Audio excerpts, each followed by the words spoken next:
Hi, I am Janice Schilligan. I have been working with Advantage in home care for about 7 years and 20 years experience working with physically and cognitively impaired children and adults.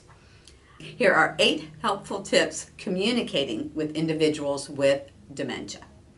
Tip number 1, please have empathy, respect, and compassion. Individuals in the early stages of dementia realize that they are forgetting things, and therefore that can lead to them being frustrated, embarrassed, and even depression. An example is recently I went to visit a family member, and I flew down there. They picked me up. We went out to eat. We're sitting at their home later that day, and she says to me, "How did you get here? Did you drive?" Now, I didn't say to her, "No, don't you remember you picked me up at the airport?"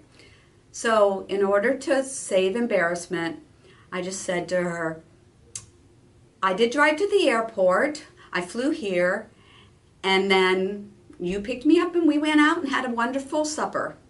So do not focus on what they said wrong. Kind of redirect them gently and with compassion. The next step is verbal and nonverbal cues. When you are communicating with someone, you have both verbal and nonverbal cues, being body language, gestures, tone, and words.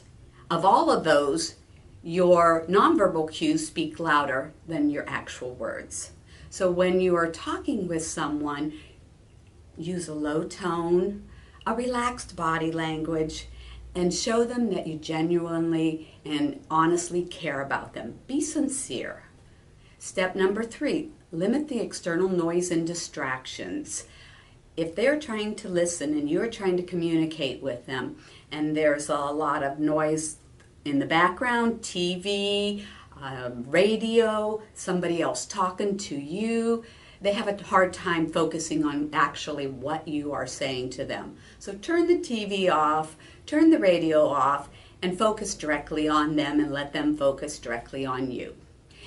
Tip number 4, keep your requests short and simple, 2 to 3 word sentences. Don't jump in when they're having trouble finding a word, and don't remind them or ask them again. Give them about 5 to 10 seconds to process what you have asked. I relate that to the fact back in the day when I was using a computer, and I would type something in and I'd hit enter, and it has to get to the end, but I'm impatient, so I ask again and I hit enter, and it goes all the way back to the beginning and it has to get to the end. You hit enter so many times it finally freezes up. So think about that when you're dealing with your individuals with dementia. Every time you re-ask, it has to go back to the beginning and give them time to process what it is you are asking. Step number 5, model, break down activities. If you want them to eat and they're forgetting what they're supposed to be doing with their utensils, just pick up the fork, demonstrate, and let them, without being embarrassed, see what you're doing and repeat it. If you are having trouble with them getting dressed or making a choice on what to wear, don't ask an open-ended question like, what do you want to wear today? You might get orange pants and a pink shirt, and then where are you going to be? So hold up 2 shirts, say, which of these would you like to wear? The blue or the gray? Simple. Hopefully they make a choice. Tip number 6, avoid arguing. Please remember that when dealing with individuals with dementia, perception is their reality.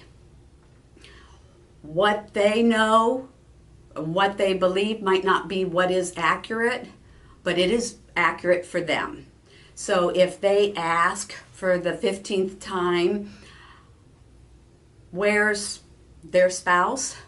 And you've already told them that he is deceased, which don't really need to tell him that he's deceased, but instead you could use something as simple as, I don't know where he is right now, but if I see him, I'll tell him you're looking for him. That's comforting to them. Another example might be if they say, I'm hungry. The normal response would be, well, you just ate. Where instead you could say, well, give me a few minutes. If you're still hungry, I will get you something. They may forget. They may actually be hungry. And if they ask again, maybe some small healthy snack would work for that. Tip number 7, use redirection. When somebody is obsessing or focusing on something and it's causing them frustration, you want to change the environment. Maybe go for a walk. Change the activity. Hey, would you like to come and help me make some cookies? Or change the subject. Talk about something that interests them, something from their past. The best way to redirect. Tip number 8, use laughter, music, and reminiscence when you're addressing individuals with dementia. They love music. I had a little lady was trying to do some standing tolerance, and it could be anything. Maybe you're doing a task on dressing and it's an extended task. Time is shorter if they're doing something, so sing. We used to sing, and I'd say, oh, you need to stand till we get to the end of this chorus. Use music, reminiscence.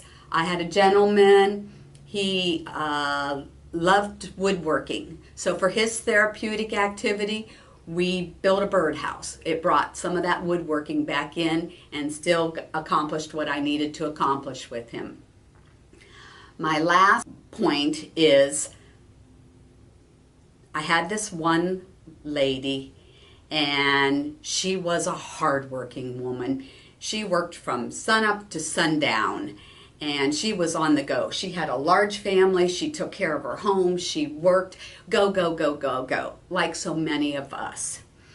And then she goes into this memory care unit, and with time, she needed an escort when she was walking.